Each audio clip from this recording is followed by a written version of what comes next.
Hello everybody, this is Tip Top MTG here today with another Magic the Gathering video. In today's video, we are going to be doing something where I kind of not speculate, but give my opinions on the future of Magic the Gathering.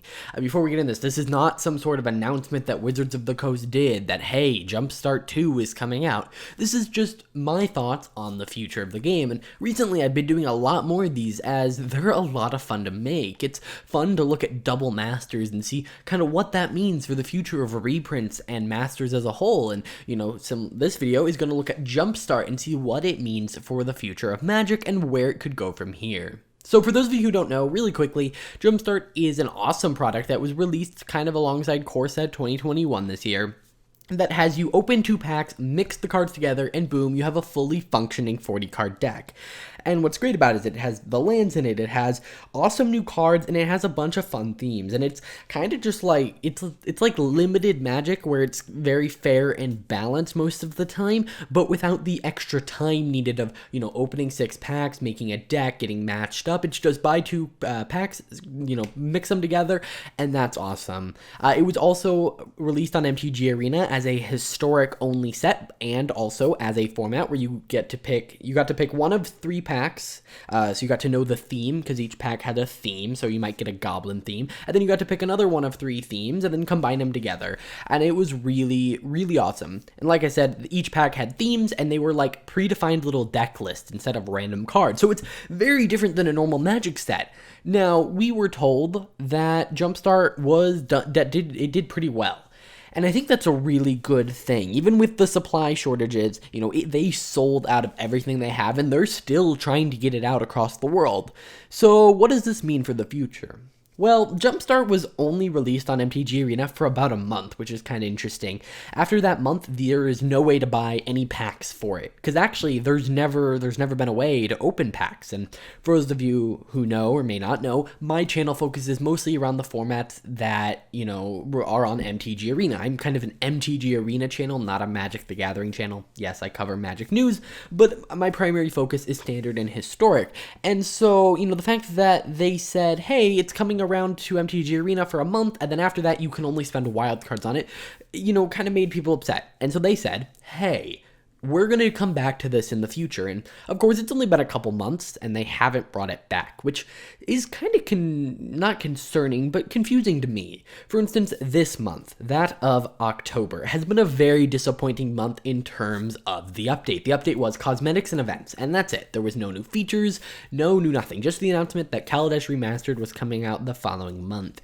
And so I feel like this month would have been an awesome month to have Jumpstart return, even if it wasn't for the whole month. What if they just said, oh, there's like spooky and witch and all these awesome like Halloween themed almost ones. They could have done Jumpstart, and maybe, and here's where we kind of get into the future of Jumpstart, they did a like limited Jumpstart where it's only the vampires, the zombies, the spooky, the witches, the any of those, because there are a ton of themes that are kind of Halloween based. So they could have easily done here's Halloween Jumpstart just for the week of Halloween, and they would have gotten a bunch of goodwill for that, because it's a format that a ton of people really love. And so that is kind of what I'm going to talk about here. There are kind of 3 places I can see, or I guess 4 places I can see Jumpstart moving in the future. And the first one, and the one that I think is most likely, is that Jumpstart will become similar to master sets, where there's gonna be multiple variations of it. We had Jumpstart with a big theme of like cats and dogs, which kind of mirrored the theme of Core Set 2021. Of course, it had other themes in there as well, but I would not be surprised if maybe once every other year, once, every 4 years or something, we get a new Jumpstart. And I would honestly love that. It's new cards from MTG Arena. I love the way the format works. And it is mostly a reprint set, so not many new cards need to be developed. Yes, there were like 20 or something new cards, or 32 new cards for, Commander players to go chase after, and I think they would continue doing that. But it would not surprise me if alongside each core set, whatever theme that core set's going to have, assuming we return to core sets after the D&D one, it's also in Jumpstart. So what if maybe next year they don't do a Jumpstart, especially because, they kind of plan products 2 years ahead, so they wouldn't have known how big of a deal Jumpstart was. So maybe, next year there's no core set, so there's no Jumpstart. But then after that, we get core set 2022, 23, or would they make the number more normal, so 22? I don't know. The core set after that, maybe then we get Jumpstart, and maybe it's this biannual thing, or maybe it's just whenever there's a core set, there's a Jumpstart, and I think that would be really awesome. What I think would be better, and this is kind of the second thing I could see happening, is that just every year they release a Jumpstart. Core set or not, they are going to release a Jumpstart, and maybe next year, with the Adventures of the Forgotten Realm, we get the theme of, like, we have knights and wizards, and yes, we had wizards and stuff, but we have more of the, medieval themes and more classic, like, party themes of D&D, instead of just, like, cats and dogs and all this fun stuff. So I could definitely see it going into the future, having, being completely redone, all new sets of packs, but I don't think that's really likely. Just because that seems like they're essentially adding a new product every year, because they would still probably do their innovation set, probably do a master set, so that's just building a lot of products. Now, what I could see them doing is saying, hey, we have this really awesome product called Jumpstart, and it has a pretty good foundation, a lot of awesome packs, but, there were a couple balancing issues with, like, Elves 2 being way too powerful for the format, so what we're going to do is we're going to make kind of a Jumpstart 1.5, where it's the base of the original Jumpstart, but with the new themes, so they could add themes, medieval themes, any type of theme they wanted, really. They could add new themes, add new cards to existing themes, whether it be completely brand new cards or new reprints, maybe from the, new cards that have been released. So, say in a Commander product, some card gets really, really popular and they need more reprints of it, or let's say a card from a secret layer that has unique exclusive cards and only is found, and has third-party characters on it. I don't know what I'm talking about there, but maybe they're able to slot those into previous themes that maybe weren't that good to boost them up. It's almost like a limited environment that can change over time. Now, how would you market this? How would you market that, hey, this is the new Jumpstart that's basically the old Jumpstart, but with new themes, maybe some themes removed, some themes added, maybe just themes added, and it becomes this product that just has so many awesome themes that just keeps getting reprinted over and over and over again, and it's almost like this own mini game. Think about how fun that could be if Jumpstart was not just a set, it was a game.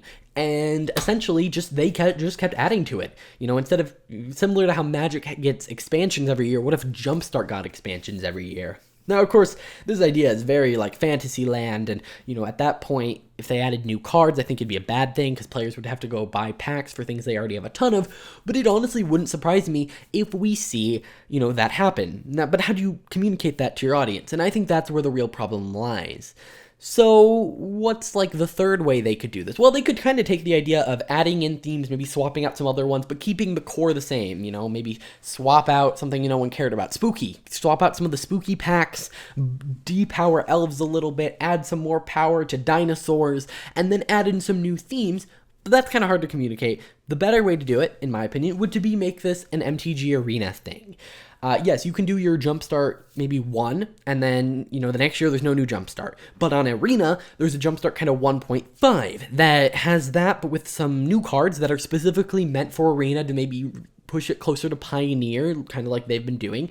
And then, it's built on the same basic core, just expanded a little bit. Or even, maybe, instead of one big update, you just, throughout the year, you add a little bit more. Instead of historic anthologies, we get Jumpstart anthologies, which, add a couple more themes to the Jumpstart pool, and Jumpstart's a permanent queue you can join. And then, hey, the next year we have a core set again.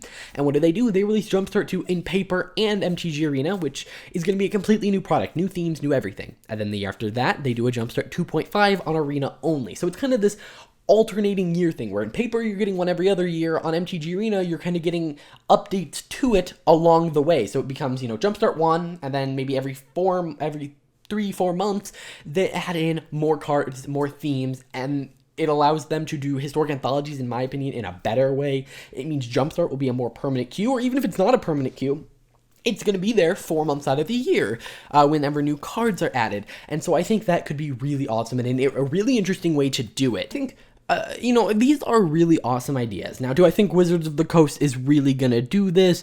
No, it is possible. Of course, they keep expanding their arsenal, and MTG Arena seems to be more and more focused on sets instead of features, which is, we're running out of features really to add. Of course, there are lots of quality of life things. I'm not saying there's nothing to add, but yeah, I think that this would be a really awesome addition. You know, we have either sets, Jumpstart every year, Jumpstart every other year, Jumpstart every other year, but MTG Arena does its own thing. Or the last thing is MTG Arena kind of does its own thing. Jumpstart just doesn't become another product in paper for a pretty long time.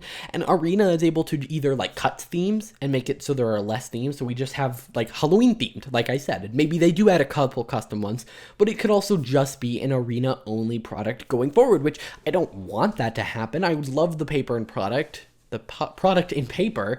I just think that, you know, MTG Arena is so perfect for it. It's really easy for them to add just, you know, we added 45 more cards to Historic in the form of Jumpstart packs that you can open. Go play some Jumpstart. And yeah, I think that could be pretty awesome. Now, I want to know what you guys think about this in the comments down below. Which out of my ways would you like to see Jumpstart return? Do you not want Jumpstart to return? I know there were people who didn't like it. I personally was a fan, but I'd love to hear all of your opinions on that. Either way, guys, I will see you in the next video. If you enjoyed, hit that like button, subscribe, and I will see you next time.